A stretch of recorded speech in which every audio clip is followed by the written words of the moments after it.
will allow competent authorities to trace financial flows. And today Europe has demonstrated common cause in our shared battle against terrorism.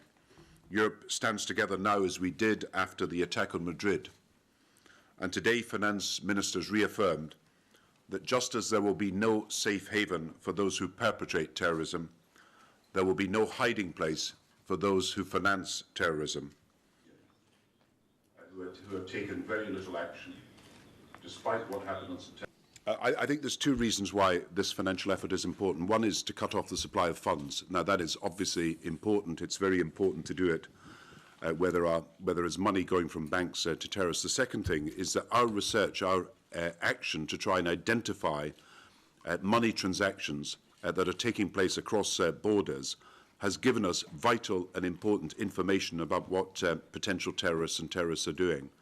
You may remember that on September the 11th, the terrorists who were involved in all the incidents in America, they were traced back to one set of bank accounts in one part of America through one bank.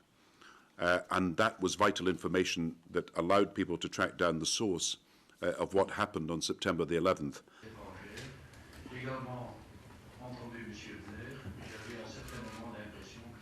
Last Thursday's terrorist outrage took place in London, but its victims, it will transpire, will be of nationalities across the European Union and indeed across the world as well.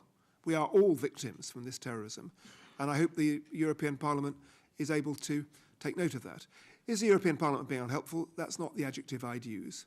Having had to deal with anti-terrorist legislation inside the British House of Commons over many years, people have natural anxieties when you are having to tighten up the law.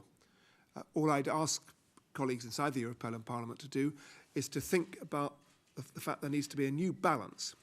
If they're saying that it's money is the objection, then no issue of civil liberties arises here. And I also say if the issue is money, number one, I think the cost will be less than they say. Number two, the internet service providers and the mobile telephone operators are not known to be amongst the impoverished firms of the world. More